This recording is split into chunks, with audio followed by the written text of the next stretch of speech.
Hello and welcome back to PD classes. बेटा class 12th के political science के revision videos मैं बना रहा हूँ। ठीक है, लास्ट मिनट रिवीजन वीडियोस हैं वो 2026 के लिए। और लास्ट वीडियो बन चुकी है एंड ऑफ बाइपोलैरिटी के लिए। ठीक है, that is uploaded, you can watch that. 23 मार्च को पेपर है, ज़्यादा टाइम बचा नहीं है, अभी तुम्हें पूरी जान लगानी है। अगर सिर्फ ये वीडियोस भी देख लोगे ना, और इसके नोट्स तुम्हें कहाँ से मिलेंगे मैं बता दूंगा, वो भी अगर ले लोगे, ठीक है, व्हाट्सएप कम्युनिटी पे है आगे, I tell you it's all free. उतने में ही you will be able to score 90-95 plus. ठीक है, दैट्स फॉर श्योर। तो इतना काम कर लो, अभी टाइम नहीं बचा, अभी सिर्फ पढ़ाई पे ध्यान देना है and let's not waste time, let us start. ठीक है, अच्छा, कहाँ से ये सारे फ्री रिसोर्सेज मिलेंगे इंक्लूडिंग नोट्स एंड पूरे सिलेबस का अगर और डिटेल में रिवीजन भी चाहिए तो उसके भी वीडियोस मैंने डाले हुए हैं, you can also take it from the WhatsApp community, और व्हाट्सएप कम्युनिटी का लिंक डिस्क्रिप्शन में तुम्हें मिल जाएगा। That's it, this is one thing. ठीक है, और ये सारी चीजें जितनी भी क्लास 12th में है, जो ग्रीन कलर में दिख रहा है ना, ये सारा तुम्हें मिल जाएगा। ठीक है, बट एक चीज है जो फ्री नहीं है, which is not free and which should not be free also, because that is एक खजाने की तरह है वो। It's the test series which I have made. ठीक है, और ये टेस्ट सीरीज के बाहर से एक भी क्वेश्चन नहीं आएगा। क्लास 12th की जो टेस्ट सीरीज है, 15 चैप्टर्स है, 15 चैप्टर्स के 30 टेस्ट, हर चैप्टर के 2 टेस्ट है, सेट ए और set B.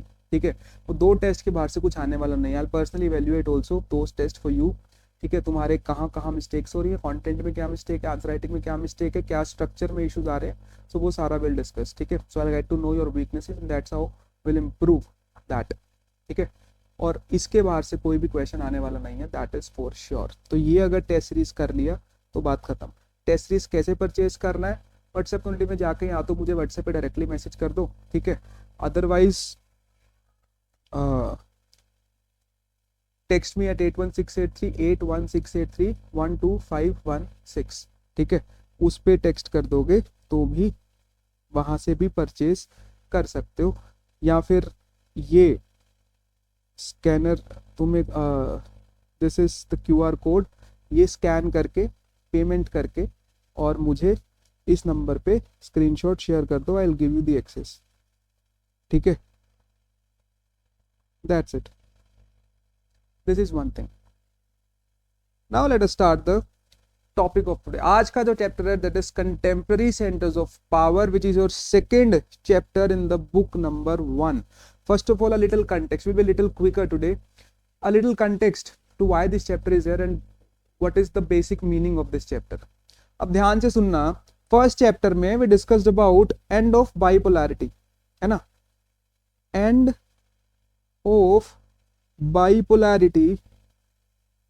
And of bipolarity का मतलब था कि 2 पावर्स थे जो सेंटर्स ऑफ पावर, एक यूएसए था और एक यूएसएसआर था। USSR got finished, unipolarity started, USA remain the only super power in the world. This is one thing.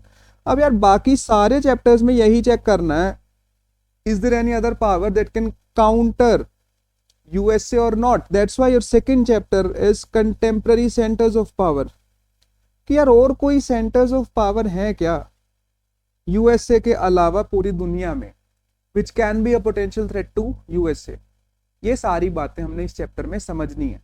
अब अगर ध्यान से देखो तो ऑब्वियसली यार एक सिंगल कंट्री तो यूएसए को चैलेंज करने के लिए नहीं बचा, जो था वो खुद भी एक ग्रुप ही था।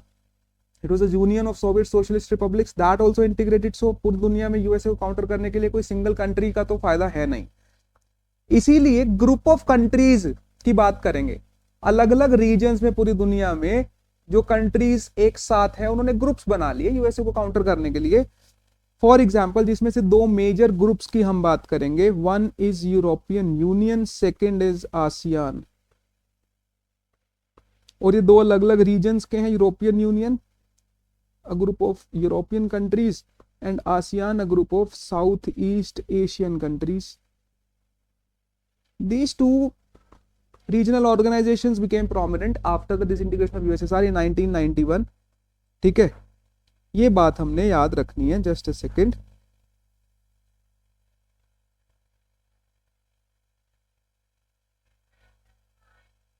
ठीक है,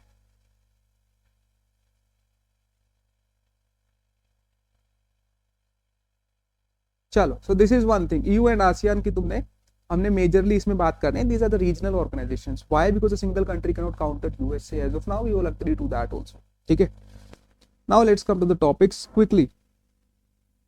ठीक है, now first of all basic introduction कि यार, क्योंकि मैंने पहले भी बताया अभी कोई सिंगल कंट्री तो it's not possible to counter USA.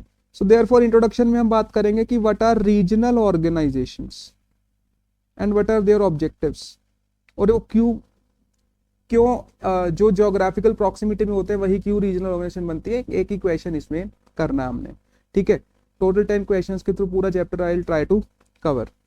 ठीक है, अच्छा उसके बाद मैंने बताया दो मेजर रीजनल ऑर्गेनाइजेशंस की बात करनी है. One is European union and one is ASEAN.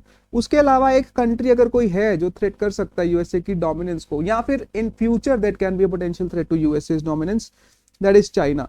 Chinese economy का राइज हम देखेंगे, चाइना कैसे राइज हुआ, फिर उसी चाइना के साथ इंडिया के क्या रिलेशंस है, and India also is a centre of power. Can in future India be a centre of power to counter China? Will see whether the answer is yes और no. ठीक है, and apart from that are there any other centres of power as well, जिसमें हम कुछ और groups की बात करेंगे, कंट्रीज की बात करेंगे. That is something which is there in this chapter. So these were the topics of the contemporary centers of power. Let us start.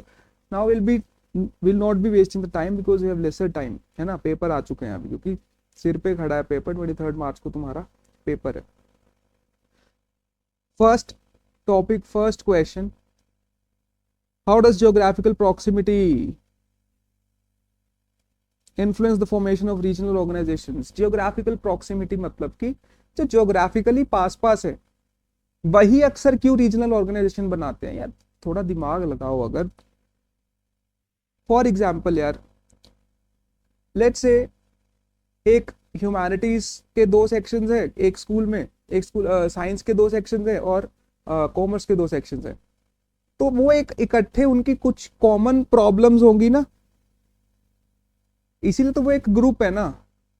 Please understand this. Since let's say a person is living in sector 7, एक आदमी रह रहा है sector 6, एक आदमी रह रहा है मॉडल टाउन. तो सेक्टर 7 में जितने लोग रह रहे हैं उनकी सबकी प्रॉब्लम्स अलग होंगी और सिमिलर भी होगी कुछ हद तक. सेक्टर 6 वालों की कुछ और सिमिलर होंगी, मॉडल टाउन वालों की कुछ और सिमिलर हो सकती है ना.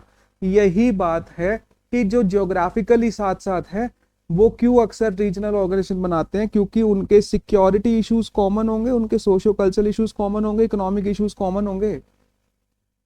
ठीक है, अगर हम बात करें, छोटी सी बात है यार, इंडिया, पाकिस्तान, नेपाल, ठीक है, भूटान, बांग्लादेश, तो यार हम सबके सिक्योरिटी इश्यूज कॉमन होंगे कि नहीं. एक छोटा सा example, let's say this is India. ठीक है, let's say this is the south of India, Deccan plateau is there, Deccan peninsula is there. ठीक है, और यहाँ पे है ईरान. हमें पता है कि यार ईरान ने अभी, क्योंकि ईरान से हमारा बहुत सारा तेल आता है, मगर ईरान ने यहाँ से स्ट्रेट ऑफ हॉर्मुज बंद कर दिया है. You don't know what is straight of Hormuz, don't worry, मगर तेल यहाँ से आता है यार. ठीक है, और ये बंद हो गया तो ऑयल नहीं आ पाएगा. ऑयल ना इंडिया पहुंच पाएगा, ना बांग्लादेश, ठीक है, ना ही नेपाल, ना भूटान, ना श्रीलंका, बिकॉज ऑयल आना ही यहां से है. तो हमारे पूरे रीजन के कॉमन सिक्योरिटी इश्यूज है कि नहीं है, इसीलिए हमने अपना एक ग्रुप बना लिया.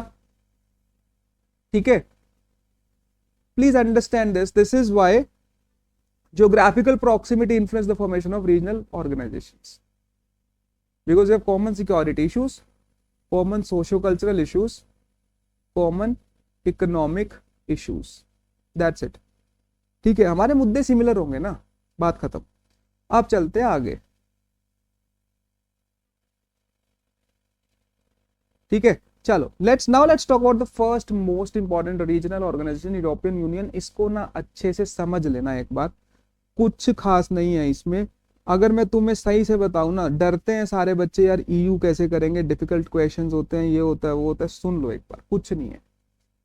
जहां तक यूरोपियन यूनियन की बात है ना, 3 क्वेश्चंस ढंग से करने हैं बस, बात खत्म. 3 क्वेश्चंस में सारा आ जाएगा. First is evolution of European Union. ठीक है, स्टार्टिंग हुई थी मार्शल प्लान से,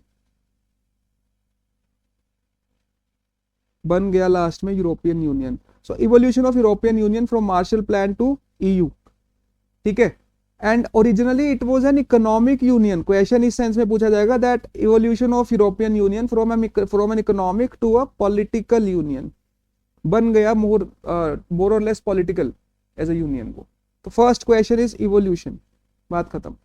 फिर सेकंड जो क्वेश्चन इसमें हमने पढ़ना है यूरोपियन यूनियन का, what is EU and what are its features. और third, how it is a very influential. भाई लास्ट ईयर क्वेश्चन आया है, लास्ट टू लास्ट ईयर भी आया था, यूरोपियन यूनियन की पावर्स बतानी है, powers of EU, why it's a supranational organisation, ठीक है। What are the powers of EU? How it is one of the most influential regional organizations of the world? कुछ नहीं है, powers बता देनी है, बात खत्म। क्वेश्चन क्या है, परेशान नहीं होना, तुम्हारे पास जो कंटेंट है वही लिखना है, ठीक है। नोट्स में से ले लो, मैं फिर बता रहा हूँ, व्हाट्सएप कम्युनिटी ज्वाइन करके वहां पे फ्री रिसोर्सेज, फ्री नोट्स दिए हुए हैं, बात खत्म, ठीक है। Till your exam is there, तो अभी फायदा उठा लो उसका। दिस इज वन थिंग, ये 3 क्वेश्चंस करने हैं, 3 में से अच्छा एक छोटा सा क्वेश्चन फॉर एमसीक्यू और 2 मार्कर्स में भी पूछा जा सकता है, जो कि इसका फ्लैग क्या सिंबलाइज कर रहा है। इट इज वेरी इजी, कुछ नहीं है, देखोगे अगर फ्लैग में क्या दिख रहा है, these are a circle of 12 golden stars, है ना। There is a circle of 12 golden stars. क्या मतलब है सर्कल ऑफ गोल्ड स्टार्स का? मतलब है solidarity, harmony between the peoples of Europe. Europe के अलग अलग लोगों में सॉलिडेरिटी एंड हार्मनी, ठीक है। एंड यहाँ पे पीपल्स लिखा है, peoples actually is a word peoples देख के मत तो सोच लेना कि it's a grammatical mistake, no, ठीक है। Peoples waste, people itself is a plural word, but peoples की जब हम बात कर रहे हैं तो मतलब डिफरेंट काइंड ऑफ पीपल, ठीक है। मतलब ब्रिटिश, जर्मन्स, ब्रिटिश तो चलो ब्रिटेन तो हट गया इसमें ईयू में से, बट जर्मन्स हो गए, है ना, एंड डच हो गए, पोर्चुगीज हो गए, स्पेनिश हो गए, तो ये सब अलग अलग तरह के लोग हैं, है ना, इनको पीपल्स बोल देते हैं। So circle of gold stars represents solidarity and harmony between the peoples of Europe. यार एक दूसरे में भाईचारे की बात कर रहे हैं, सर्कल है, हाथ पकड़ के खड़े हैं जैसे एग्जाम्पल के तौर पे। एंड 12 स्टार्स है, 12 स्टार्स क्यों है यार? 12 स्टार्स का मतलब क्या होता है? 12 रिप्रेजेंट कंप्लीटनेस, 12 बजता है मतलब कंप्लीट हो गया ना एक राउंड, ठीक है। दिन पूरा हो गया, आधा दिन पूरा हो गया, मतलब it represents completeness, also unity, perfection, symbol, it is a symbol of perfection, completeness and unity, ठीक है। सो this is the flag of European union. Now let's talk about the first question जो मैंने बताया था, 3 में से जो हमने पहला क्वेश्चन करना है, that is evolution of European Union, ठीक है। From economic to political, from Marshall Plan to European Union, कैसे वो बनेगा, लेट अस सी। सबसे पहले कि मार्शल प्लान क्या था, पहले वो देख लो फटाफट। कभी कभी 2 नंबर में सिर्फ मार्शल प्लान भी आ जाता है, था क्या सुन लो। वर्ल्ड वॉर 2 खत्म होता है, लास्ट क्लास में बात करी थी एंड ऑफ बाइपोलैरिटी में, देख सकते हो। वर्ल्ड वॉर 2 एंडेड इन 1945, और जो पूरे वॉर एरिना था, है ना, वो था कहाँ पे? यूरोप। तो वर्ल्ड वॉर 2 के बाद ना यूरोप बहुत ज्यादा कट फट गया था। कट फट गया मतलब it was war torn, war के कारण परेशान था यूरोप, बहुत पैसा लग गया, है ना, इंफ्रास्ट्रक्चर डिस्ट्रक्शन हो गया। अब क्योंकि यूरोप में हालत खस्ता थी, उसको ठीक करने के लिए, रिकंस्ट्रक्ट करने के लिए, अब रिकंस्ट्रक्ट करने कौन आएगा? जो सबसे ताकतवर होगा, यूएसए। यूएसए का सेक्रेटरी ऑफ स्टेट उस समय का था जॉर्ज सी मार्शल। उन्होंने बोला कि हम पैसा देंगे यूरोप को ठीक करने के लिए, रिकंस्ट्रक्ट करने के लिए, जो वर्ल्ड वॉर 2 के बाद वॉर टॉर्न हो चुका है। This plan was known as Marshall plan. इतनी सी बात याद रखनी है। So Marshall plan was a reconstruction plan, किसके लिए? वॉर टॉर्न यूरोप के लिए after the end of world war 2। USA ने मैसिव फाइनेंशियल हेल्प की बात करी यूरोप की इकोनॉमी को रिवाइव करने के लिए। किसने प्लान दिया था? American secretary of state Mister George C Marshall. जैसे इंडिया में होम मिनिस्टर होता है ना, वहां पे सेक्रेटरी ऑफ स्टेट होता है, ठीक है। So American secretary of state George C Marshall, उन्होंने प्लान बनाया था। This is one thing. उसके बाद क्या हुआ? मार्शल प्लान के बाद सुन लो, सबसे पहली बात हमने, अब कीवर्ड्स पे फोकस करना है बस। मार्शल प्लान, अब मार्शल प्लान पैसा देगा, पैसा जाएगा कहां पे? उसके लिए एक ऑर्गेनाइजेशन बना दिया, the organisation of European economic cooperation, OEEC. कब बना? 1948 में। देखते जाओ बस,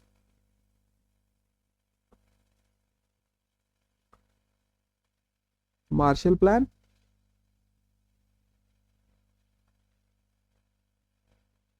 पैसा कहाँ जाएगा?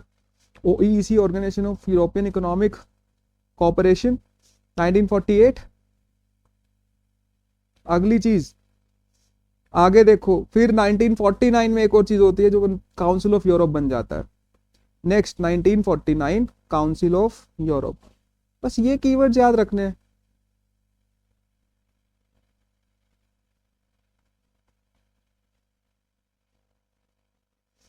ठीक है, ये हो गया।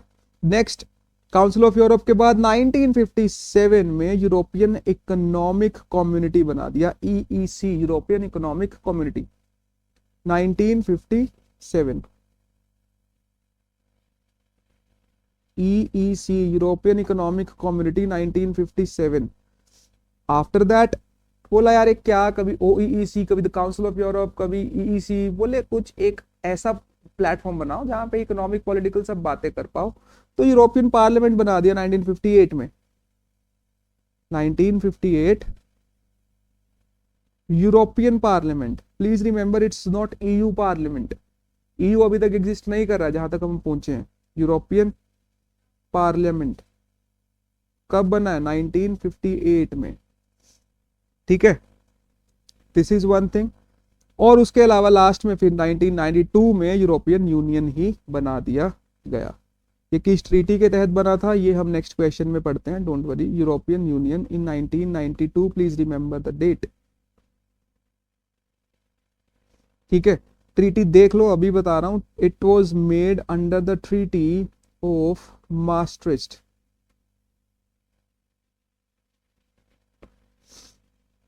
That's it. इवोल्यूशन इतना याद रखना है, started with Marshall plan, then OEC 1948, council of Europe 1949, EEC 57, European parliament 58, then ultimately EU 1992 by treaty of maastricht। बात खत्म। This is evolution. ठीक है, this is done, first question done. ठीक है, और ये उनका अगर तुम देखो कि कौन से कंट्रीज हैं, तो these are the countries of European Union. मतलब it will, you need not to learn the countries, there are 27 countries, so no need to learn all the 27 countries। ठीक है, as I have told you, जो पहले first chapter में and of bipolarity, USSR के 15 republics थे, वो 15 के 15 पता हो तो इट्स गुड। ठीक है, इसके कंट्रीज लर्न करने की जरूरत नहीं है, 27 के 27। इसके अलावा आसियान पढ़ेंगे, आसियान के 10 के 10 तो टिप्स पे होने चाहिए, रटे होने चाहिए, उसमें तो कोई there is no other option to that. ठीक है, इसमें ये देख सकते हो कि कौन से कंट्रीज नहीं है। मैप आएगा नहीं, मैप तो इंडिया के मैप से आना है। ठीक है, देखो, एक तो नॉर्वे नहीं है, स्विट्जरलैंड, ये देख रहे हो स्विट्जरलैंड, ये नहीं है, नॉर्वे नहीं है, एंड यूनाइटेड किंगडम नहीं है ना, ब्रिटेन। तो ये सारे ये कुछ नोटेबल कंट्रीज हैं जो which are not the part of European Union, which you should know. बात खत्म। Apart from that, next question, second question of this EU का 3 क्वेश्चंस बताए थे, इवोल्यूशन कर लिया है। Now what is European Union और उसके फीचर्स क्या है? साफ साफ तुम्हें दिख रहा है, ईयू क्या है? 27 कंट्रीज का एक ग्रुप है। 27 कंट्रीज हुए कब थे? 2020 में। पहले 28 थे, 27 हो गए कब? जब ब्रिटेन ने एग्जिट कर दिया from EU. So when Britain exerted from the EU, so Britain exit कर दिया फ्रॉम ईयू, जिसको हम बोलते हैं ब्रेग्जिट। कब किया? 2020 में। उसके बाद कितने कंट्रीज बचे? 27। बात खत्म।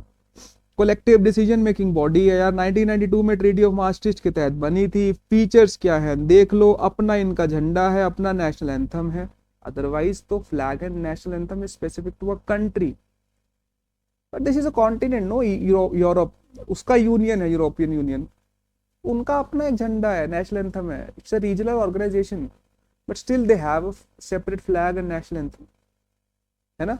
सो it's a unique thing because it's behave like a supra nation. ठीक है, as you grow you will understand what is a supra nation. ठीक है, एक तो ये समझ लो। उसके अलावा इनकी अपनी कॉमन करेंसी है यूरोप की यार, यूरो। ठीक है। अच्छा, फिर EU has involvement in the formulation of foreign policy and security policy of the European Nations. बहुत सारे यूरोपियन, अब यार देखो, आप एक बड़ी कम्युनिटी का पार्ट हो, तो यार आपको आपकी अपनी जो सोच है दैट इज फाइन, बट अगर आप उस कम्युनिटी का पार्ट हो तो आपकी उसकी भी सुननी पड़ेगी ना। लेट्स से जर्मनी एक कंट्री है, जर्मनी की फॉरेन पॉलिसी कुछ हो सकती है, मगर वो फॉरेन पॉलिसी ईयू की फॉरेन पॉलिसी से अलाइन करनी चाहिए ना। नहीं तो ईयू झाड़ लगा देगा कि भैया तुम हमारे पार्ट हो मगर हमारी नहीं सुन रहे हो। So just a thing. ठीक है, इसमें वो डिटेल में बात करी हुई है जो लाइव बैचेस थे उस पर, ठीक है, एग्जाम्पल्स के साथ, but as of now please study for exam point of view. Apart from that political, economic, military, diplomatic, हर मैटर्स पे ये बात करते हैं, काम करते हैं यूरोपियन यूनियन। ठीक है, पीस प्रमोट करना, यूनिफाइड इकोनॉमिक मॉनेटरी सिस्टम, पूरे यूरोप में ट्रेड फ्रीली हो सके, ऊपर से एक यूनिफाइड इकोनॉमिक सिस्टम हो, जैसे करेंसी की बात है उनकी यूरो। ठीक है, डिस्क्रिमिनेशन ना हो, इंक्लूजन की बात करें कि सारे अलग अलग एथनिसिटी, डाइवर्सिटी पूरे कॉन्टिनेंट में अगर देखें यूरोप में तो सबको इंक्लूड किया जाए, भेदभाव कम से कम हो। And it further works to break down barriers to trade and borders. कभी कोई यूरोप जाता है तो हम यूजुअली क्या बोलते हैं कि हमारा यूरोप वीजा लगा, यूरोपियन टूर पे जा रहे हैं, है ना। बहुत कम बोलते हैं कि हम ऑस्ट्रिया घूमने जा रहे हैं, जर्मनी घूमने जा रहे हैं, स्विट्जरलैंड घूमने जा रहे हैं, नहीं। यूजुअली क्या बोलते हैं, दैट यूरोप टूर पे जा रहे हैं, है ना। शेनेगन वीजा लगा है हमारा, ठीक है ना। एक शेनेगन एग्रीमेंट भी है, वो यहाँ पे इंपॉर्टेंट क्वेश्चंस में तो नहीं है, बट अगर 2 मार्कर्स में या एमसीक्यूज में आया तो तुम्हें पता होना चाहिए, that was also signed on 1985, Schengen agreement. ठीक है, जिससे उनके बॉर्डर्स उन्होंने ओपन कर दिए, जिससे फ्रीली ट्रेड कर पाए और एक दूसरे कंट्री में बिना वीजा के भी जा सके। ठीक है, this is one thing, that's it, these are the features of EU. ठीक है, अब 2 क्वेश्चंस हो गए यूरोपियन यूनियन के, evolution and what is it and its features. Let's come to next question, most important, बहुत इंपॉर्टेंट है। Powers क्या है, these are the powers of European Union. ठीक है, अब सुन लो एक बार, कुछ नहीं है पावर्स। देखो, सबसे पहले इकोनॉमिक पावर्स की बात करते हैं, and economic, political, diplomatic and military powers में डिवाइड किया इसको। क्या क्या है देखो जरा। सबसे पहली बात तो EU is world's second biggest economy, GDP of $7 trillion, next to US only. Sir EU की सेकंड बिगेस्ट इकोनॉमी कैसे हो गई सर, वो तो चाइना की है। कोलेक्टिवली अगर यूरोपियन यूनियन की बात करें ना तो वो एक्चुअली में यूरोपियन यूनियन की है। अगर हम अलग अलग कंट्रीज की बात करें, because it's a regional organisation, है ना, कोलेक्टिवली सेकंड नंबर पे है यूएसए के बाद। तो यूएसए फर्स्ट नंबर पे, सेकंड नंबर पे ईयू, $17 ट्रिलियन। उसके अलावा वर्ल्ड ट्रेड में तो बेटा ये सबसे आगे है, यूएसए से भी ज्यादा है। वर्ल्ड ट्रेड मतलब it includes all imports and exports collectively. GDP की बात नहीं है यहाँ पे, ट्रेड पूरी दुनिया में सबसे ज्यादा यही कर रहे हैं, यूएसए से भी 3 गुना ज्यादा है। और इनका जो करेंसी है euro, it can pose a challenge to the dominance of US dollar. पूरी दुनिया में यूएस डॉलर चल रहा है ना। गाने क्या बनते हैं, डॉलर वांगूनी नाम साडा चलता, डॉलर डॉलर डॉलर हुआ पड़ा है। तो डॉलर की डोमिनेंस को अगर कोई काउंटर कर सकता है तो that is euro. And then WTO में भी एक इंपॉर्टेंट ब्लॉक है ऑब्वियसली यार, पूरी दुनिया में सबसे ज्यादा ट्रेड अगर इनका है तो वर्ल्ड ट्रेड ऑर्गेनाइजेशन में इनकी चलेगी ना। ठीक है, और एशिया और अफ्रीकन कंट्रीज पे भी इनका इकोनॉमिक इन्फ्लुएंस है। 4 भी लर्न कर लोगे ना तुम, that will suffice, don't worry. Political diplomatic powers की बात करें, अच्छा what is political diplomatic power, यार आपकी पूरी दुनिया में चलती कितनी है, दैट इज पॉलिटिकल और डिप्लोमेटिक पावर। अब कितनी चलती है ये कैसे पता लगेगा, क्योंकि इनका एक कंट्री फ्रांस, उसकी परमानेंट सीट है सिक्योरिटी काउंसिल में, United Nation security council. I hope you know, international organisation chapter पढ़ चुके हो, है ना। सिक्योरिटी काउंसिल में 5 परमानेंट मेंबर्स हैं। कौन से हैं, USA, US, now Russia, China, France and Britain. तो ब्रिटेन तो भैया 2020 में निकल लिया, एग्जिट कर गए। बचा कौन, फ्रांस। तो France is a member of EU and it is a permanent member of security council as well. अब सिक्योरिटी काउंसिल का परमानेंट मेंबर है तो क्या कोई भी रेजोल्यूशन अगेंस्ट यूरोपियन यूनियन होने देगा, ये नहीं होने देगा, क्योंकि यहाँ पे परमानेंट मेंबर है, वहां उनके पास वीटो पावर होती है। वीटो पावर यूज करके अपने खिलाफ, अपने कॉन्टिनेंट के खिलाफ या अपने रीजनल ऑर्गेनाइजेशन के खिलाफ कुछ भी गलत नहीं होने देगा। ठीक है। अच्छा, परमानेंट मेंबर तो है ही, बहुत सारे नॉन परमानेंट मेंबर्स भी अक्सर यूरोपियन यूनियन से होते ही है। ठीक है, इंटरनेशनल ऑर्गेनाइजेशन में हम समझेंगे कि 5 परमानेंट मेंबर्स होते हैं, 10 नॉन परमानेंट मेंबर्स भी होते हैं जो हर 2 साल के लिए चुने जाते हैं। ठीक है, फिर इनका इन्फ्लुएंस, यूरोप ने बहुत बड़े बड़े कंट्रीज को इन्फ्लुएंस किया है, प्रभावित किया है, मतलब उनकी डिसीजन मेकिंग बदली है। इससे ये दिखता है ना कि चलती है यार ईयू की। यूएस जैसे कंट्रीज की फॉरेन पॉलिसी बदली है, यूएस की position on Iran nuclear programme change किया है। मतलब आज के कंटेक्स्ट में तो यार it's not right, but it's there in NCERT, so will take that. NCERT can not, मतलब इसको नहीं डिनाई कर सकता है। ठीक है, but as of today's context it's because अभी तो USA have completely launched an attack on Iran, ठीक है ना, Israel and USA as of now when I am shooting this video, ठीक है। But this is one thing, you don't need to understand the politics behind it as of now, please understand as far as exam is concerned, उसके अलावा detail में घुसने की जरूरत अभी नहीं है। ठीक है, वीडियो भी लंबी हो जाएगी, तुम्हारा टाइम भी खराब होगा, और एग्जाम पॉइंट ऑफ व्यू से इट्स नॉट इम्पॉर्टेंट ऑल्सो। फिर चाइना को भी इन्फ्लुएंस किया है on 2 issues, human rights and environmental degradation. तुमने क्या याद रखना है कि यार ईयू कितनी चलती है कि यूएसए को इन्फ्लुएंस किया है किस पॉलिसी पे, ईरान न्यूक्लियर प्रोग्राम पे, और चाइना जैसे बड़े कंट्री को भी इन्फ्लुएंस किया है, उनके पोजीशन को बदला है on human rights and environmental degradation. तो it's a big thing no. And then military powers की अगर हम बात करें तो उनकी आर्म्ड फोर्सेस पूरी दुनिया में सेकेंड लार्जेस्ट है collectively, obviously first is US only.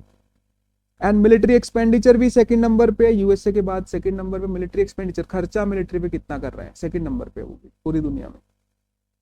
एक कंट्री ईयू का है जिसके पास न्यूक्लियर वेपन्स भी हैं, जो है फ्रांस। 5 कंट्रीज हैं पूरी दुनिया में जिनके पास ऑफिशियली न्यूक्लियर वेपन्स हैं। इनके अलावा भी 4 और कंट्रीज हैं, India, Pakistan, Israel and North Korea, but those are the non signatories of NPT, don't need to go into that also. These are the permanent 5 members that have nuclear weapons, और उसमें से एक कौन है, फ्रांस, जो EU का ही part है। So again a great thing. ठीक है, और उसके साथ साथ स्पेस एंड कम्युनिकेशंस में भी बहुत इन्होंने काम किया। It is second most important source of space and communication. ठीक है, कलेक्टिवली अगर हम देखें तो स्पेस टेक में भी बहुत आगे ये जा चुके हैं। और आजकल तो बेटा space communication is very important. Satellites तुम्हारी होनी चाहिए, तुम्हारे डिफेंस सिस्टम ऐसे मजबूत होने चाहिए ताकि मिसाइल्स को तुम डिस्ट्रॉय कर सको, है ना, ताकि अटैक या डिस्ट्रक्शन कम से कम हो। एंटी डिफेंस सिस्टम आ चुके हैं, एंटी मिसाइल डिफेंस सिस्टम, है ना, तो वो स्पेस कम्युनिकेशन से ही सारा रिलेटेड है। That's why it's a military power only, that's it.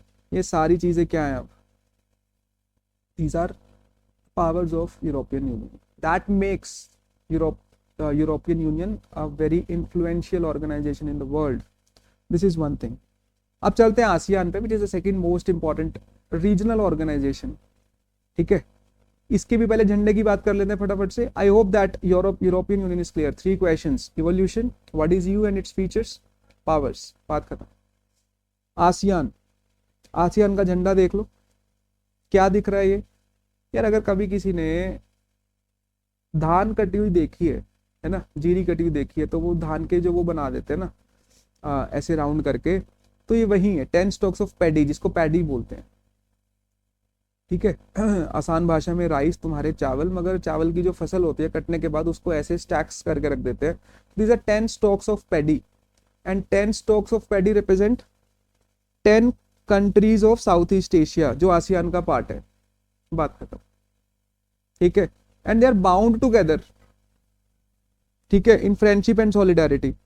और ऊपर सर्कल है, सर्कल का मतलब है यूनिटी ऑफ आसियान, कि इनमें यूनिटी है। बात खत्म। 10 स्टॉक्स ऑफ पैडी आपस में बंधे हुए हैं, फ्रेंडशिप, सर्कल मीन्स यूनिटी है इनमें।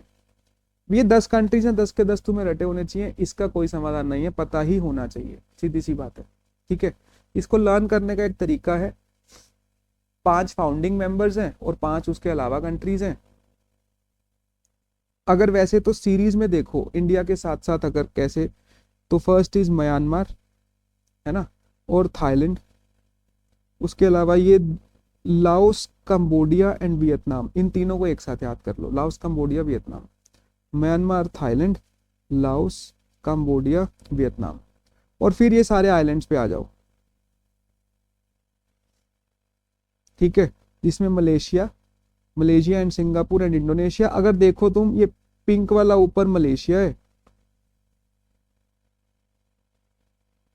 ठीक है, और नीचे ये पर्पल वाला इंडोनेशिया है, और बीच में इतना सा जो ये दिख रहा है ना रेड डॉट है जो, that is Singapore. It's like a sandwich nation again, दो मलेशिया और इंडोनेशिया के बीच में, ठीक है, but it's very powerful country, ठीक है। So Malaysia, Indonesia and Singapore, ये 3 कंट्रीज हो गए इंपॉर्टेंट। इनके अलावा one is Brunei and one is Philippines. These are 10 countries, और ये तुम्हें याद करने ही पड़ेंगे। अबे बना कैसे था, इसका कोई इवोल्यूशन नहीं है कि यार पहले Marshall plan, then OEEC, then that council of Europe, then EEC, EU parliament, and then last में European Union through Maastricht treaty. नहीं, एक डेक्लेरेशन किया, एक दिन बैठे बन गया, Bangkok declaration. I hope you all know where is Bangkok. Bangkok is there in Thailand, ठीक है। What is Bangkok declaration? Bangkok declaration हुआ 1967 में, जिससे आसियान एस्टेब्लिश हुआ है, बात खत्म। और 5 फाउंडिंग कंट्रीज हैं, कौन से? अब इसको कैसे याद रखोगे? Who are the 5 founder countries? सबसे पहली बात तो यार बैंकॉक कहाँ है? थाईलैंड में, तो थाईलैंड तो होगा ही ना फाउंडिंग कंट्रीज में, थोड़ा दिमाग लगाओ। तो बैंकॉक कहाँ है? थाईलैंड में, थाईलैंड तो होगा ही फाउंडिंग मेंबर्स में। उसके अलावा जो मैंने 3 कंट्रीज तुम्हें बताया, मलेशिया, इंडोनेशिया, सिंगापुर। मलेशिया ऊपर, इंडोनेशिया नीचे, बीच में सिंगापुर, तीनों सैंडविच बना दो, बर्गर बना दो। और एक और कंट्री याद करना है, वो फिलीपींस है। बस ये 5 फाउंडिंग मेंबर्स हैं। That's how you can learn this. और इसके अलावा आसियान 1967 में बना through Bangkok declaration. This is something we know. इनका एक मोटो है, मोटो याद कर लो, एमसीक्यू में पूछा जा सकता है। One vision, one identity, one community. OVOIOC, one vision, one identity, one community, ठीक है। और ये 5 फाउंडिंग मेंबर्स हो गए, ये 5 बाकी बचे हुए मेंबर्स हो गए, बात खत्म, ठीक है। ये लर्न कर लेना हमने, इट्स वेरी इंपॉर्टेंट। अच्छा, फिर उसके बाद यार बहुत आसान चीज है, अब इस पे कोई बड़ा क्वेश्चन नहीं आता है कभी भी, ठीक है। इस पे छोटे छोटे क्वेश्चन है यार। आसियान बनने के ऑब्जेक्टिव्स क्या है, ठीक है, फंक्शंस क्या है आसियान के। एक तो यार कोई भी ग्रुप, मैंने पहले ही बताया, इकट्ठा क्यों होगा? इकोनॉमिकली इंटीग्रेट हो जाए, पॉलिटिकली इंटीग्रेट हो जाए, कल्चरल एक्सचेंज करेंगे, सिक्योरिटी एंड पीस की बात, इकट्ठे होंगे तो security and peace collectively will be easier. और सारे कंट्रीज में, पूरे रीजन में रूल ऑफ लॉ बनाना है कि कानून की चले। रूल ऑफ लॉ क्या होता है? क्लास 11th में भी पढ़ के आए हो गए ना, इंडिया में कॉन्स्टिट्यूशन में there is rule of law, means law is supreme, no person is supreme, be it a normal citizen और प्राइम मिनिस्टर और president, everyone is subject to the same law, ठीक है। कानून की चलेगी, जो एक बार लिख दिया बन गया, हो गया वो। तो ये सारे कारण हैं या इनके फंक्शंस हैं जो आसियान ये बनाया गया। अच्छा, एक और चीज है यार, ये 2 नंबर में क्वेश्चन आ जाता है, that is what is ASEAN way. पीछे ना ये एमसीक्यू में भी आया था, ठीक है, बोर्ड्स में आया था, या फिर सीबीएसई सैंपल क्वेश्चन पेपर में था कि ASEAN way, what is ASEAN way, what are the components of the ASEAN way. नीचे 4 ऑप्शंस दिए हुए थे, या व्हाट इज, क्वेश्चन था what is not any component of ASEAN way. अब 3 चीजें तो हमें पता है, it's an informal, non confrontational and cooperative method. एक और ऑप्शन था, वो ऑप्शन गलत था, बात खत्म, वही हमने करना था, ठीक है, टिक। अब आसियान वे का मतलब है कि इनका एक तरीका है यार प्रॉब्लम सॉल्व करने का अपना, वो क्या है? इनफॉर्मल है यार। जब भी फॉर एग्जांपल अगर मैं तुम्हें बिल्कुल ऐसे स्ट्रिक्ट होकर पढ़ाने लग जाऊं फॉर्मली, है ना, और ये भी बोलूं कि भैया पूरी जब क्लास में बैठे हो तो पूरी यूनिफॉर्म में बैठना है, ठीक है, और ऐसे नहीं करना, ये नहीं करना है, सारे अपने वेबकैम्स ऑन करके बैठोगे, वो फॉर्मल तरीका कभी कभी अच्छा नहीं लगता है। अच्छा नहीं लगता है इस सेंस में कि यार तुम फिर मुझसे डरने लगोगे, है ना। सो इसीलिए इन्होंने एक इनफॉर्मल रास्ता अपनाया हुआ है, बोले इनफॉर्मली करेंगे जो करेंगे सोल्व यार। एंड नॉन कन्फ्रंटेशनल, बोले लड़ाई करके नहीं, ज्यादा लड़ाई नहीं करनी, कन्फ्रंटेशन नहीं करना है, प्यार से बात करेंगे, कॉपरेशन से बात करेंगे, ठीक है। दिस इज आसियान वे। इनके अलावा कोई भी कंपोनेंट आएगा तो वो विच is not the part of ASEAN way, that's it. ये आसियान वे हो गया। आसियान वे के अलावा आसियान कम्युनिटी के 3 पिलर्स हैं, ठीक है। 3 पिलर्स क्या है? आसियान सिक्योरिटी, इकोनॉमिक और सोशो कल्चरल कम्युनिटी। वो भी कहाँ से आए हैं यार? देखो उनका मेन काम क्या था? Security and peace, cultural exchange, economic integration. इन्हीं तीनों के लिए 3 पिलर्स बना दिए, economic, socio cultural and security community.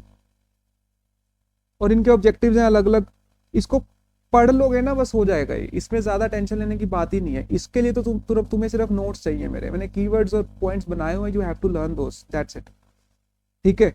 Security community की जहां तक बात है तो यार टेरिटरी के जो डिस्प्यूट्स होंगे बोले नेगोशिएशन से, टॉक से सॉल्व करेंगे, बोले लड़ाई नहीं करेंगे, नेगोशिएशन होते बातचीत करके चीजों को सुलझाएंगे, शांति बना के रखेंगे, जिसके लिए उन्होंने एक ARF भी बनाया, आसियान रीजनल फोरम। ये भी 2 नंबर में पूछा जाता है, एक बार जब हम देखेंगे ये क्या है, 2 मार्क्स में आता है। ARF, ASEAN regional forum.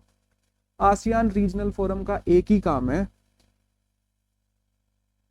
Coordination कब बनाना है, किसके और किसके बीच में, सिक्योरिटी और foreign policy related matters. Security और फॉरेन पॉलिसी रिलेटेड मैटर्स में कोऑर्डिनेशन बनाएगा कौन, ARF। और ये खुद कब बना था, 1994 में। बात खत्म। ASEAN regional forum for coordination between security and foreign policy, pass. ये हो गया security community.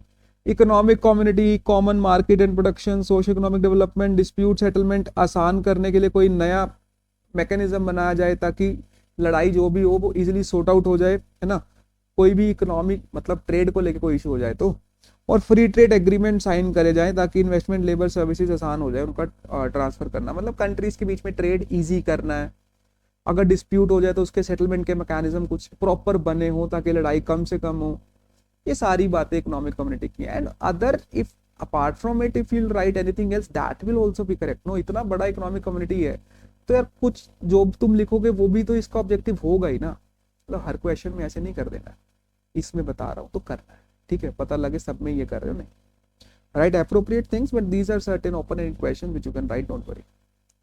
And then socio cultural community, उसका पर्पस क्या है, to lift the quality of its people. यार कल्चर से क्या होता है, हमारी क्वालिटी लाइफ इंप्रूव हो जाती है ना। मतलब why do we celebrate Holi और दिवाली, मतलब the way we celebrate in India it's something else, but otherwise अगर जो अच्छे से अगर कोई मना रहा है तो उसका पर्पस क्या है ना। कभी हम भगवान को याद करते हैं, पूजा करते हैं, है ना, होलिका दहन की बात करते हैं, है ना। तो ये सारे फेस्टिवल्स मना रहे हैं तो हम भी, it is lifting the quality of the people, no, ठीक है। या फिर कुछ कल्चर से कोई कोई बुक रीड कर रहा है, कोई अपने कल्चर में मेडिटेशन कर रहा है, so that is something, it's these recreation activities. So this is something which is the objective of ASEAN socio cultural community, that's it. Keywords पे फोकस करना है, मैं बार बार बोलता हूँ, जिसको ये समझ आ गया ना कि कीवर्ड्स पे फोकस करके आंसर लिखना है, उसके नंबर कहाँ से कहाँ पहुंच जाएंगे, ठीक है। That's it, this is one thing. Let's move forward. एक लास्ट क्वेश्चन जो आसियान पे हमने करना है, और ये भी आया है बहुत बार यार, ठीक है, तो इसलिए जरूरी है। That is ASEAN vision 2020। ASEAN vision 2020 के क्या है पहले सुन लो। अब आसियान बना था 1967 में, ठीक है। आसियान बना था 1967 में। 1997 में आते आते इनको 30 साल हो गए। 30 साल के बाद इनको लगा कि भैया अब 21st सेंचुरी आने वाली है 3 साल के बाद, है ना, 2000 वाला एरा शुरू हो जाएगा। फिर हम अगले 20 सालों के लिए फ्रॉम 2000 टू 2020 एक पॉलिसी बनाते हैं, जो उन्होंने बोला विजन 2020, ठीक है। कि कुछ और क्या करें यार अब हम। और ये मीटिंग करने के लिए ये सारे आसियान कंट्रीज इकट्ठे होते हैं वियतनाम की कैपिटल है हैनोई। हैनोई में जाके सारे मिलते हैं और हैनोई में एक प्लान बनाते हैं जिसको हैनोई प्लान ऑफ एक्शन भी बोलते हैं। और ये हैनोई प्लान ऑफ एक्शन ही विजन 2020 है कि भाई 21st सेंचुरी के लिए क्या हम और नए काम करेंगे। ये बात समझ आ गई तो इट्स गुड। पहली बात क्या चीज है इसमें बोली इन्होंने, अच्छा, it is also called Hanoi plan of action vision 2020, 1997 में हुआ ये। पहली चीज आउटवर्ड लुकिंग रोल, बोले अब हम आसियान कंट्रीज के बाहर और भी निकल के कुछ और बातें करेंगे, दुनिया की आउटवर्ड लुकिंग रोल प्ले करेंगे। फिर बोले जो भी प्रॉब्लम्स होंगी सॉल्यूशन उसका नेगोशिएशन से ही निकालेंगे, मतलब बातचीत से, लड़ाई तो नहीं करनी है, क्योंकि आसियान वे ही क्या है, नॉन कन्फ्रंटेशनल कोऑपरेटिव, है ना। और उसका एक एग्जाम्पल भी है कि उन्होंने नेगोशिएशन से कैसे कुछ सॉल्व किया। और आउटवर्ड लुकिंग अप्रोच क्या थी, कंबोडियन क्राइसिस और ईस्ट तैमूर, ये दो जगहें हैं, कंबोडिया तो हमें पता ही है, it's part of ASEAN, and East Timor, ये दोनों जगह में क्राइसिस थे, इनको नेगोशिएशन प्रोसेस से सॉल्व किया, which was a wonderful thing, that's it. क्या है, क्या करेंगे, एग्जाम्पल से हमने समझा भी दिया कि कैसे उन्होंने डील भी किया, ASEAN vision 2020, Hanoi plan of action, that's it. ठीक है, ये बात आसियान की हो गई, दिस वाज आसियान। ठीक है, अब चलते हैं आगे चाइना पे। ठीक है, हमने ईयू कर लिया, यूरोपियन यूनियन, आसियान कर लिया, चाइना देख लेते हैं। चाइना पे ना यार 4-5 क्वेश्चन जो तुम्हें पता होने चाहिए, वो क्या है। एक तो जब चाइना इंडिपेंडेंट हुआ तो उन्होंने आफ्टर इंडिपेंडेंस कौन सी फॉरेन पॉलिसी ली, इंप्लीमेंट की, अप्लाई की। उस फॉरेन पॉलिसी में क्या इश्यूज थे, फॉरेन पॉलिसी इकोनॉमिक पॉलिसी में उनमें क्या इश्यूज थे, उनको सॉल्व करने के लिए क्या रिफॉर्म्स किए गए, ये तो सबसे जरूरी है। और उस रिफॉर्म्स के बाद क्या फायदे हुए, मगर उसके बावजूद आज भी क्या चाइना में इश्यूज हैं, और क्या फिर चाइना एज अ पावर, उसके क्या क्या चाइना की पावर्स हम बता सकते हैं, that whether it is actually a player to counter USA's dominance in the world और not. Lastly we will talk about this. ठीक है, अभी सारे क्वेश्चंस तो अभी नहीं करेंगे ऑब्वियसली, तो वो तो तुम नोट्स में से देख लोगे। ठीक है, फ्री रिसोर्सेज में दिए व्हाट्सएप कम्युनिटी में ज्वाइन करोगे, डिस्क्रिप्शन में जिसका लिंक है वहां से देखो। मगर जो उस इनमें से इंपॉर्टेंट क्वेश्चंस है, वो सबसे पहले तो कि इंडिपेंडेंस के बाद चाइना ने क्या चीज कौन सी पॉलिसी यूज की, ठीक है, क्या उनका विजन था, उसमें कुछ बातें पहले देखते हैं। सबसे पहली बात तो जो अभी हम चाइना की बात करते हैं ना, that was formed in 1949 under Mao Zedong. जो अभी चाइना है ना, उसको PRC बोलते हैं, पीपल्स रिपब्लिक ऑफ चाइना, जो माओ जेडोंग के लीडरशिप में बना था 1949 में। ठीक है, पहली बात। और वहां पे भी कम्युनिस्ट गवर्नमेंट थी। अब कम्युनिज्म कहाँ पे था, रशिया में, USSR में, है ना। तो शुरू में इन्होंने भी USSR वाली ही फॉरेन पॉलिसी, सोवियत मॉडल को ही फॉलो किया माओ ने, पहली बात। ठीक है, अच्छा इससे पहले एक क्वेश्चन यार, अगर तुम्हें पूछा जाए, मतलब क्रोनोलॉजी में लगाने के लिए अगर कुछ बातें तुम्हें पता होना चाहिए, 1945 वर्ल्ड वॉर 2 एंडेड, पता है। 19 उसके बाद तो हमने बहुत सारी बातें करी। 48 में OEEC बना। ठीक है, अच्छा ये तो चलो यूरोप स्पेसिफिक हो गया। अगर हम जनरली बात करें तो 1947 14 अगस्त पाकिस्तान को इंडिपेंडेंस मिली, 15 अगस्त इंडिया को इंडिपेंडेंस मिली। मैं ये बता रहा हूँ कि अगर क्रोनोलॉजी में तुम्हें पता हो। अच्छा 1948 आगे हम बात करेंगे, श्रीलंका इंडिपेंडेंट हुआ। 1949 चाइना एक कंट्री बना, मतलब as People's Republic of China was formed under Mao Zedong, है ना। ये बातें हमें पता होनी चाहिए। 1967 क्या बना है, आसियान बना है, Bangkok declaration, formation of ASEAN और Bangkok declaration. And 1992 is European Union through Maastricht, treaty of Maastricht. ये सारी बातें याद रखनी है हमने, ये क्रोनोलॉजी समझनी है, एक्टिवली रिकॉल करोगे तभी चीजें माइंड में बैठ जाएंगी। ठीक है, दैट्स इट। अब देखो rise of Chinese economy, China का राइज हम बात कर रहे हैं। माओ जेडोंग 1949 People's Republic of China, they followed Soviet model, जो USSR ने फॉलो किया हुआ था। तो उसके लिए भाई वेस्ट के साथ, कैपिटलिस्ट वर्ल्ड के साथ सारे सिस्टम एंड कर दिए। उसके लिए तुम्हें एंड ऑफ बाइपोलैरिटी देखना पड़ेगा, कैपिटलिज्म क्या है, सोशलिज्म क्या है, it is the first question. ठीक है, फिर स्टेट ओन्ड हैवी इंडस्ट्रीज पे फोकस किया, state owned, state ownership, socialism first thing, state ownership, no private ownership, state ownership. फिर substitute imports by domestic goods, भाई ट्रेड तो करना ही नहीं दूसरे कंट्री से, मंगाना ही नहीं कुछ, वेस्ट से तो लिंक ही तोड़ देने हैं। तो उसकी जगह सब्सटीट्यूट, भाई कुछ सामान तो चाहिए ना, बाहर से मंगाना नहीं तो क्या करोगे, बनाना पड़ेगा खुद से, डोमेस्टिकली प्रोडक्शन स्टार्ट कर दी, स्टेट ओन्ड हैवी इंडस्ट्रीज के थ्रू, है ना। और अपने सारे रिसोर्सेज यूज करके उन्होंने सोचा कि अपनी हम इकोनॉमी को इंडस्ट्रियलाइज करेंगे। एम्प्लॉयमेंट सोशल वेलफेयर सबको दिया था, वो सोशलिज्म में होता ही है because it talks about social welfare, है ना। तो सबको एम्प्लॉयमेंट और सबका भला हो ही रहा था। एजुकेशन और हेल्थ में भी उन्होंने बहुत अच्छा काम किया, that's why people there are actually a resource, ठीक है, as against India. This is one thing, ठीक है, even after having a lot of population but still they are skilled workers, ठीक है, because they have invested in education and health. This is one thing. मगर इसमें problems आ गई, obviously you can understand. इसी model को follow करके ही तो यूएसएसआर भी तो डिसइंटीग्रेट हो गया ना। चाइना को ये बात समझ आ रही थी पहले ही, यूएसएसआर के डिसइंटीग्रेट होने तक का उन्होंने वेट नहीं किया है। यूएसएसआर ने बहुत प्रोलॉन्ग किया रिफॉर्म्स को। 1991 में गोर्बाचेव आया, 85 में गोर्बाचेव आया, तब रिफॉर्म्स लेके आया, पेरेस्ट्रोइका एंड ग्लासनोस्ट। इनको पहले ही समझ आ गई थी, तो इन्होंने पहले ही रिफॉर्म करना शुरू कर दिया, ठीक है। और ये क्वेश्चन है रिफॉर्म्स का which is very important,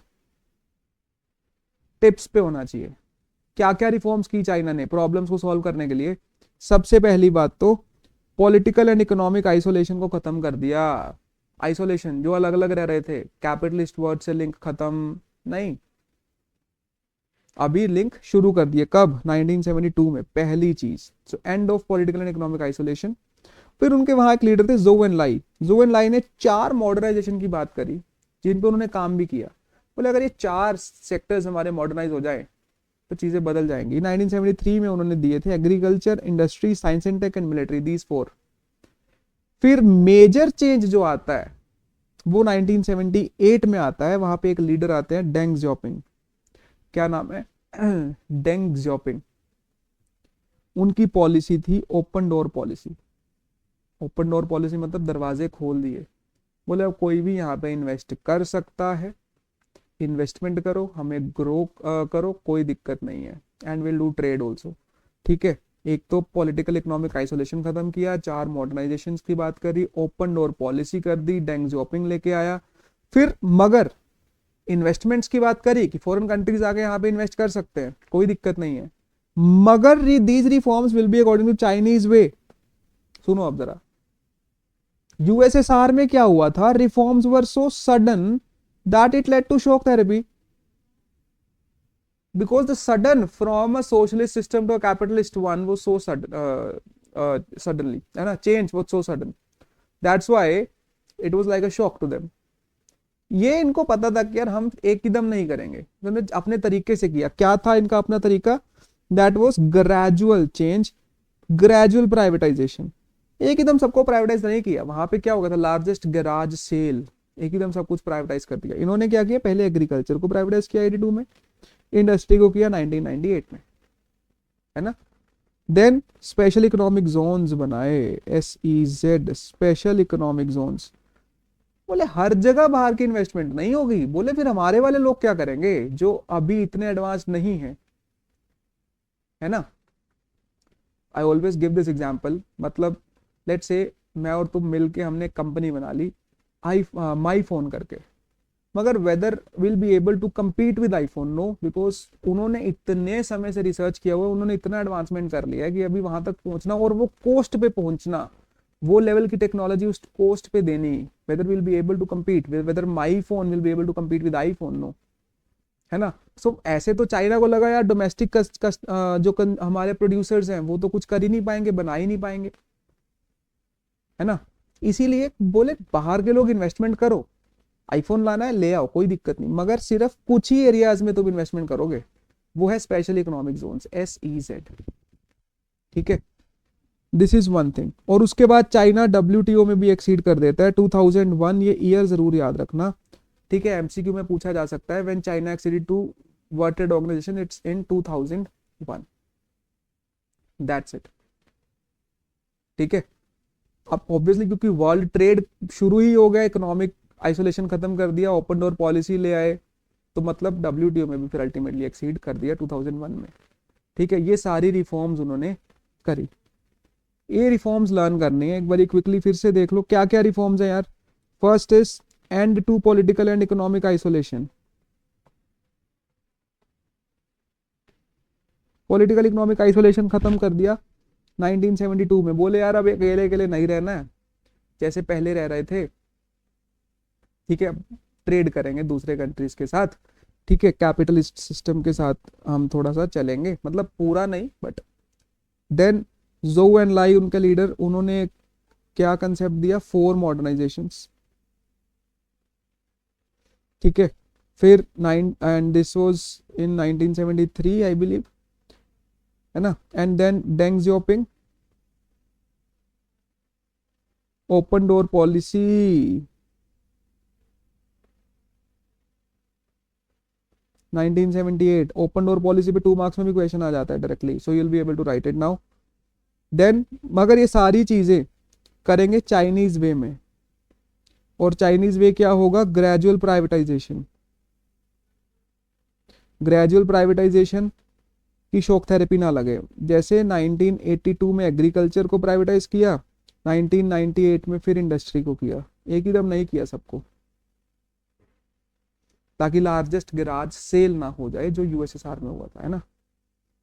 so gradual privatisation and then special economic zones बनाए, एंड लास्टली एक और काम किया था, that is accession to WTO. कब गए थे, 2001 में डब्ल्यूटीओ का भी मेंबर बन जाता है चाइना। तो ये सारे उनकी रिफॉर्म्स का पार्ट है,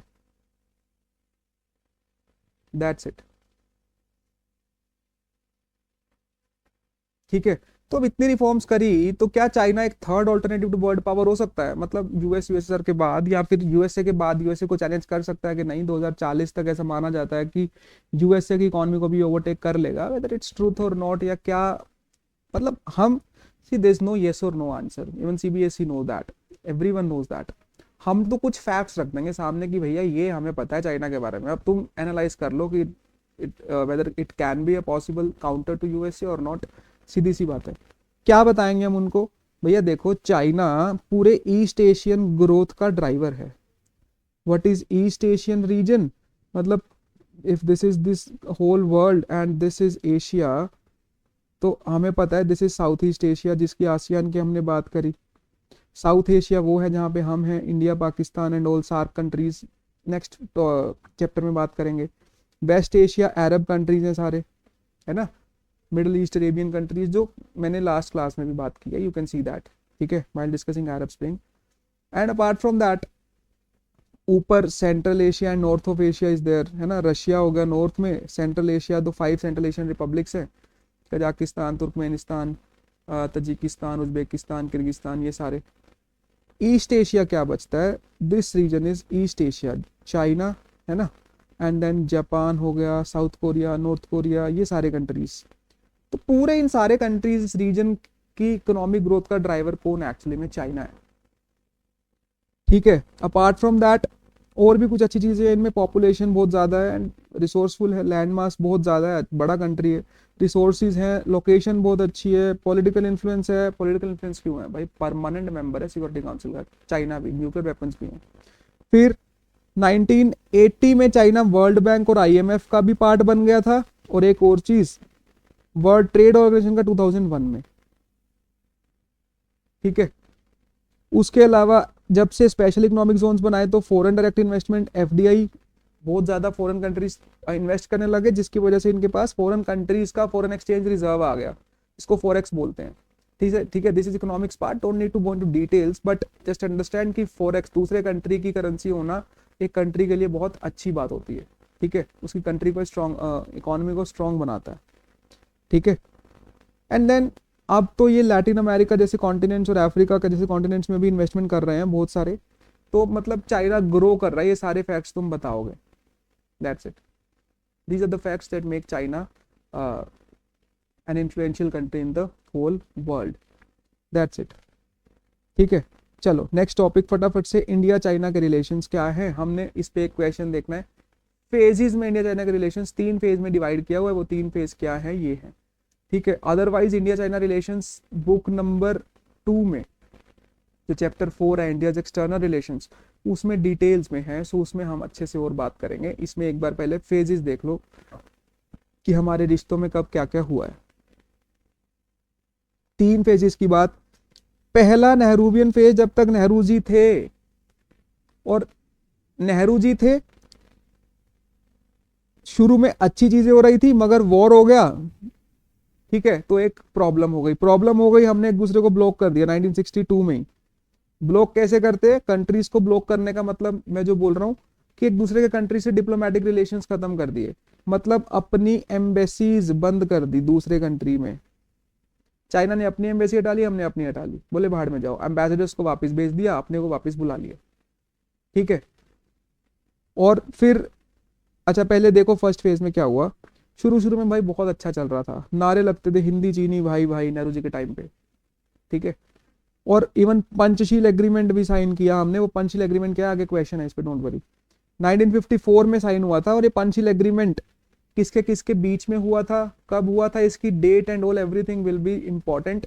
ये हम चैप्टर 4 ऑफ बुक 2 में भी करेंगे, एक्सटर्नल रिलेशंस में भी, तो अभी टेंशन मत लो। मगर प्रॉब्लम कब आती है अच्छे रिश्तों में? जब 1962 में वॉर हो गया हमारा। ठीक है, दैट्स इट। डिटेल्स में नहीं जाना है, telling you details chapter number 4 में मिल जाएंगे। अभी सिर्फ इतना लर्न करना है, कीवर्ड्स पे फोकस करो। रिश्ते खत्म हो गए, खराब हो गए, तो हमने डिप्लोमेटिक रिलेशंस एंड कर दिए। मगर हमारे रिश्ते सुधरने कब शुरू हुए फिर 62 के बाद? 76 में हमने डिप्लोमेटिक रिलेशंस रिवाइव किए। बोले बहुत साल हो गए यार, याद आ रही है, बातचीत शुरू कर लेते हैं, है ना। किसी से ब्रेकअप हुआ बहुत टाइम के बाद, तुम याद करते हो यार, अच्छा चलो एक बार टेक्स्ट करके देखते हैं, है ना, रिवाइव करते हैं, रिश्तों को सुधारते हैं। वही 1976 में हमने किया, डिप्लोमेटिक रिलेशंस को रिवाइव किया। ठीक है, सो 1981 में उसके बाद नेगोशिएशन प्रोसेस शुरू किया। बोले बातचीत करते हैं, दिक्कत क्या है यार, टेरिटरी को लेकर डिस्प्यूट है, कोई बात नहीं, सही कर लेंगे, बॉर्डर इशू है ना, हो जाएगा ठीक। और जो पहले प्राइम मिनिस्टर बने नेहरू के बाद the prime minister that visited China is Rajiv Gandhi, and that was in 1988। मगर इसमें एक पॉइंट याद रखना है कि यार पहले तो नेहरू जी गए थे एज अ प्राइम मिनिस्टर, फिर राजीव गांधी गए। नेहरू तो जाते रहते थे, फिर राजीव गांधी जी गए थे 1988 में as capacity of prime minister. But prime ministers में तो यही गए, बट मीनवाइल एक और आदमी गए थे जिनका नाम है अटल बिहारी वाजपेयी, जो हम बुक नंबर 2 में पढ़ेंगे, डोंट वरी। ठीक है, he was foreign minister under Janata party government. Janata party government पढ़ा होगा तुमने, है ना, अभी ध्यान में नहीं आएगा, बट डोंट वरी। ठीक है, तो ये एक बात याद रखो, अगर क्वेश्चन आएगा एमसीक्यू में that who was a high level minister after Nehru who went to China, will be Atal Bihari Vajpayee. Otherwise prime minister after Nehru went to China will be Rajiv Gandhi. That's it. ठीक है, तो रिश्ते सुधर गए या रिवाइव होना स्टार्ट हुए। फिर third phase is after the end of cold war, 1991 से लेके अभी तक। तो अब बेटा हम हो गए प्रैक्टिकल। मतलब पहले जब लड़ाई हो जाती है, लड़ाई के बाद फिर हम बोलते हैं कि यार लड़ाई अब खत्म करके अब थोड़ा प्रैक्टिकल हो जाते हैं, एक दूसरे कंट्री से पैसा बनाते हैं ना, म्यूचुअल बेनिफिट लेते हैं यार। लड़ने का क्या मतलब हुआ? दोस्तों में भी ऐसे ही होता है कि लड़ाई नहीं करते, फायदा उठाते हैं यार, एक मिलके ग्रो करेंगे, है ना। तो दोनों हम ट्रेड करने लगे, इंडिया चाइना का ट्रेड बहुत ज्यादा इंप्रूव हो गया उसके बाद। ठीक है, ये सारे उसके फैक्ट्स लिखे हुए हैं। ठीक है, एंड ऑफ कोल्ड वॉर के बाद हमारे रिलेशंस इंप्रूव हुए, जबकि 1998 में हमने न्यूक्लियर टेस्ट किए और साफ साफ ये बोला कि ये हमारे nuclear test are against China. Sir Pakistan का नाम क्यों नहीं लिया? पाकिस्तान के पास खुद ही न्यूक्लियर वेपन्स नहीं थे बेटा 1998 में जब हमने टेस्टिंग किया, तो हमने न्यूक्लियर वेपन्स बनाए चाइना के अगेंस्ट हैं। ठीक है, और हमको देख के पाकिस्तान ने बना लिया उसी साल में। ठीक है, कुछ लोगों का तो ये व्यू है कि हमें बनाने नहीं चाहिए थे, हमने बनाए तो पाकिस्तान ने बनाए। और हमारा तो नो फर्स्ट यूज पॉलिसी है, हम तो पाकिस्तान पे खुद से फर्स्ट टाइम कभी अटैक करेंगे नहीं, मगर पाकिस्तान का फर्स्ट यूज होगा। China again it's no first use, China भी नहीं करेगा कभी firstly attack. So this is one thing. ठीक है, दैट्स अ पर्सपेक्टिव, है ना। Nuclear weapons have given us a great strength, that is also true. ठीक है, दिस इज वन थिंग। तो उसके बाद भी यार हमने बोला कि चाइना के अगेंस्ट बना रहे हैं, फिर भी चाइना खास नाराज नहीं हुआ, उसको पता था प्रैक्टिकल हो चुका है ना, कोई बात नहीं यार, ठीक है। और 1999 से लेके आज तक हमारा ट्रेड हर साल 30% इंक्रीज हो रहा है, जो कि बहुत बड़ी बात है। 1992 में जो 338 मिलियन डॉलर्स का ट्रेड था, 2017 में 84 बिलियन डॉलर्स तक पहुंच चुका है, which is a great thing. फिर WTO में हमारी सिमिलर पॉलिसी है। दो एक मतलब ये तो याद रख लो, इंडिया चाइना जितना मर्जी लड़ जाएं, जितना मर्जी लड़ते रहे, दो इश्यूज पे ना पूरी दुनिया में इंडिया और चाइना हमेशा साथ रहेंगे, जिसमें पहला इशू है ट्रेड एंड सेकंड है एनवायरनमेंट। फ्यूचर में तुम ऑफिसर्स बनोगे, आईएएस ऑफिसर, मेरा यही टारगेट है यार। अच्छे से एसएसटी पॉलिटिकल साइंस पढ़ो ना, जब पढ़ना ही है तो। यूपीएससी की तैयारी कर रहे हैं फिर एनसीईआरटी पकड़ के बैठ रहे हैं, अभी अच्छे से कर लो यार, दिमाग में घुसाओ सब कुछ, रिलेट करो डेवलपमेंट से, करंट डेवलपमेंट से, तो सब समझ आएगा ना अच्छे से।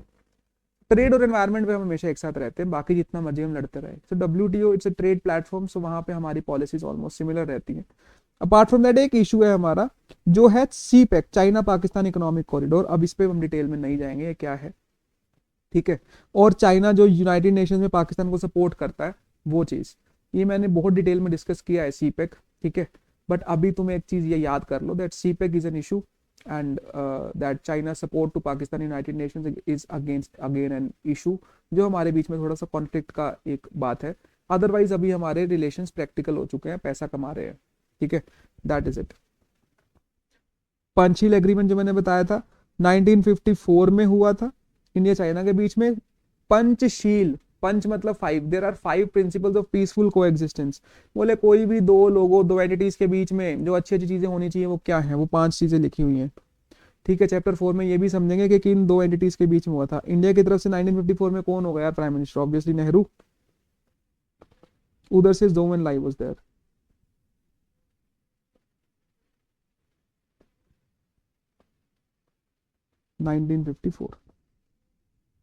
ठीक है, and it is in April, ये भी याद रख लेना, ठीक है। क्या 5 चीजें यार? म्यूचुअल रिस्पेक्ट होगा एक दूसरे कंट्री के लिए, नॉन एग्रेशन, लड़ाई नहीं करेंगे, इंटरफेरेंस एक दूसरे के इंटरनल अफेयर्स में नहीं करेंगे, equality and mutual benefit, peaceful coexistence. यार कोई भी रिश्ते में जो चीजें होनी चाहिए वही हमने यहाँ पे करी, दैट्स इट, ठीक है। Last topic, other centres of power. अब यार हमने यूरोपियन यूनियन देख लिया, आसियान देख लिया, ठीक है, और चाइना देख लिया, ठीक है। अब इसके अलावा और कौन से सेंटर्स ऑफ पावर हैं वो हम देखेंगे। सबसे पहले ब्रिक्स, ठीक है। अभी ब्रिक्स क्या है? अगर इसकी कहानी बताऊं तो यार एक शायद जिमोनाइल करके या एक गोल्डमैन सैश करके एक बैंक है, उसका चेयरमैन था। उन्होंने 2001 में आई बिलीव, मतलब it's not for your syllabus, it's not there in your syllabus, it will not be asked, but you should know this, है ना, एज अ कंटेक्स्ट। उन्होंने एक बार प्रिडिक्ट किया था कि यार ये अगर 4-5 कंट्रीज जो डेवलप हैं, अगर ये BRIC countries, B stand for Brazil, R for Russia, I for India, C for China and now S for South Africa, अगर ये 4-5 कंट्रीज मिल गए तो इनकी इकोनॉमी कलेक्टिवली यूएसए की इकोनॉमी को ओवरटेक कर जाएगी कुछ समय बाद, ठीक है। तो यही आइडिया से ही ब्रिक आया और ब्रिक्स बना। फिर ब्रिक्स है क्या? अगेन वही ब्राजील, रशिया, इंडिया, चाइना और साउथ अफ्रीका के ग्रुप है। ओरिजिनली ये 2006 में बना था। कब? रशिया में बना था। कहाँ? रशिया में। और ये ब्रिक्स कब बन गया, मतलब साउथ अफ्रीका कब ऐड हुआ? In its first meeting in the year 2009, पहली बात, ठीक है। और ये 2009, अच्छा गूगल पे कहीं कहीं 2010 दिया हुआ है, बट 2009 याद रखोगे, कारण क्योंकि यही चीज दी हुई है सीबीएसई के करिकुलम में। ब्रिक्स तुम्हारे एनसीईआरटी में नहीं दिया हुआ है, ठीक है, सीबीएसई करिकुलम में दिया हुआ है। अच्छा, और इस पे एक और इंपॉर्टेंट अपडेट है, वैसे तुम इसको होमवर्क की तरह भी कर सकते थे यार, कुछ खुद से भी करो। नए मेंबर्स ऐड हो चुके हैं अभी ब्रिक्स में ही, और वो नए मेंबर्स कौन से हैं? एक तो 2023 या 24 में आए हैं 4 मेंबर्स, इकट्ठे ही आए थे। One is Iran, UAE. Now just imagine, अगर मैं आज की बात करूं तो ईरान और UAE are part of BRICS, मगर अभी ईरान ने, मतलब येस्टरडे यूएई में, देश दुबई, दुबई में ईरान ने क्या किया? अटैक्स करे, है ना, बुर्ज खलीफा पे भी, मिसाइल्स और अदर प्लेसेस पे भी, है ना, जहाँ पे यूएस के बेसिस है, तो वो हुआ है। Although they are at same platform in BRICS, ठीक है। I am not saying who is right और रॉन्ग, वी डोंट नो, है ना, we can analyse what's the situation. Right और रॉन्ग कुछ नहीं होता, it's international politics, it's all about interest. I have talked about this before also. World politics में there are no permanent friends, no permanent enemies, only permanent interest, ठीक है। But इस principal को personal life में apply नहीं करना है, human life में नहीं करना है। इंटरनेशनल पॉलिटिक्स में हो रहा है, कोई दिक्कत नहीं है, बिकॉज वहां पे national interest is at stake, ठीक है। So but otherwise personal life में don't implement this principle. I तो also want that in international politics it should not also happen, but it's a brutal arena. ठीक है, that's fine. इसके अलावा Iran, UAE के अलावा इजिप्ट और Ethiopia, ये 4 कंट्रीज प्लस जो रिसेंटली हुआ है वो एमसीक्यू में आ सकता है. The most recently added country in the BRICS is Indonesia and it was in 2025, last year only. ये याद कर लो यार. उसके अलावा ब्रिक्स कंट्रीज तो हैं ही हैं, BRICS, तो टोटल 11 कंट्रीज हो गए, है ना. बात खत्म. क्या की ऑब्जेक्टिव्स हैं यार? म्यूचुअल इकोनॉमिक बेनिफिट्स हो गया, है ना, सारे नेशंस की ग्रोथ हो जाए. और 11th कॉन्फ्रेंस ब्रिक्स की हुई थी ब्राजील में 2019 में. ये एक की फैक्ट याद कर सकते हो, 2019 में ब्राजील में इनकी 11th कॉन्फ्रेंस हुई थी और उसका चेयरमैन, उस कॉन्फ्रेंस का, ब्रिक्स का चेयरमैन कौन था? ब्राजील के ही प्रेसिडेंट उस समय के Jair Bolsonaro. Jair Bolsonaro was the chairman of BRICS summit 11th conference it held in Brazil only. That's it, ये याद रखोगे. फिर Russia as a centre of power की बात करते हैं. हमने जो पिछला चैप्टर किया एंड ऑफ बाइपोलैरिटी, उसमें पूरा यूएसएसआर की बात की है, रशिया की बात नहीं करी है. रशिया मतलब 1991 के बाद का सीन. रशिया की बात करें तो जीडीपी में 11th नंबर पे है. बहुत सारे मिनरल नेचुरल रिसोर्सेज के रिजर्व्स हैं. अभी थोड़ा जल्दी देख लो यार बस, it's very easy for you, है ना. एक न्यूक्लियर वेपन कंट्री भी है, परमानेंट मेंबर है सिक्योरिटी काउंसिल का, P5 का मेंबर है. बात खत्म. इंडिया की बात आ जाती है. इंडिया की जम के तारीफे कर दो, कोई दिक्कत नहीं है यार. चेकर्स सारे इंडिया से देश प्रेम करने वाले लोग हैं, जो तुम लिखोगे अच्छा समझ के चेक ही कर देंगे, डोंट वरी. इकोनॉमिक पर्सपेक्टिव से हम 5 ट्रिलियन इकोनॉमी को टारगेट कर रहे हैं, है ना. मिलिट्री में हम सेल्फ सफिशिएंट है, न्यूक्लियर वेपन कंट्री है, मेक इन इंडिया से हम और इंप्रूव कर रहे हैं, और जितनी अच्छी बातें कर सकते हो कर दो. ठीक है, this is India and Israel. ठीक है, अब इजराइल एज ए कंट्री की अगर हम बात करें as a centre of power, तो यार देखो छोटा सा कंट्री है मगर पूरे मिडल ईस्ट की बर्निंग पॉलिटिक्स में धूम मचाई हुई है इस कंट्री ने. तो कुछ तो ताकत होगी ना. वो ताकत क्या है? Whether you believe in the ideology of Israel or not does not matter. We are just talking as academicians कि क्या उसकी powers हैं.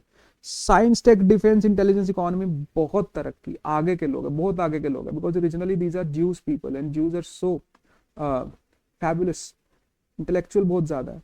ठीक है. सी वेस्ट एशियन कंट्रीज की बर्निंग पॉलिटिक्स में दे आर सस्टेनिंग. उनकी defence prowess, technological innovation, industrialisation, agriculture development बहुत आगे है ना. स्मॉल जूइश जायनिस्ट नेशन है, एक छोटा सा कंट्री है, उसके बावजूद है ना सो पावरफुल, क्योंकि उन्होंने डिफेंस सेक्टर में, टेक्नोलॉजी में, industrialisation, agriculture development, intelligence, economy, कुछ नहीं छोड़ा. ये सारी बातें यहाँ पे करनी है. ठीक है, this is Israel for you, that's it. ठीक है, this was the chapter contemporary centres of power. ये 10-11 क्वेश्चंस में पूरा चैप्टर तुम्हें मैंने समझाया है. ठीक है, इसके अलावा कंप्लीट नोट्स चाहिए, कंप्लीट रिकॉर्डिंग्स चाहिए, तो भाई व्हाट्सएप कम्युनिटी को ज्वाइन करना पड़ेगा. That is all for free. But as I have told you, एक चीज है जो पेड है, बिकॉज वो खजाना है, and that is the test series, है ना. सिर्फ 15-20 दिन बचे. ठीक है, this test series is for ₹999. ये मैंने रिपब्लिक डे पे लॉन्च करी थी. पूरा फरवरी का महीना मेरा टेस्ट चेक करने में गया है. इतने सारे टेस्ट, इतने सारे बच्चों ने जो करे और उनका इम्प्रूव हुआ है score with every next test. ठीक है, तो it's a wonderful test series. There will be no question from outside this test series. ठीक है, that is for sure. Because these tests are designed in such a manner. मैं ये नहीं बोल रहा हूँ लीकिंग द पेपर लीक कर रहा हूँ या कुछ. ठीक है, ऐसा कोई सीन नहीं है अपना. ठीक है, सो अगर तुम ये क्वेश्चन अच्छे से कर लोगे, every question will be there in the question paper from this test series only. That's it. अभी जाओ पढ़ना शुरू कर दो, टाइम बहुत कम बचा है. बहानेबाजी बंद कर देना. विनर्स एटीट्यूड से काम करना है, लूजर एटीट्यूड नहीं रखना है, सेल्फ पिटी नहीं करना है. जो चीज़ नहीं हो रही है उसको 1 मिनट के लिए छोड़ दो, आगे चले जाओ. बाद में जब अच्छा मूड हो जाएगा वो वाली चीज़ भी लर्न कर लो. कोई डाउट होता है तो कमेंट सेक्शन में पूछ लो. व्हाट्सएप कम्युनिटी से मेरा नंबर लेके वहाँ से पूछ लेना. व्हाट्सएप कम्युनिटी का नंबर तुम्हारे पास है ही है. But ask the doubts, improve yourself, take this test series. WhatsApp community में फ्री रिसोर्सेज का यूज़ करो, वीडियो लेक्चर से चीज़ें समझो. नेक्स्ट वीडियो तुम्हारी जल्दी आ जाएगी. पीडी क्लासेस को सब्सक्राइब करो. ठीक है, इट्स योर बेनिफिट ओनली, है ना. That's it, thank you so much.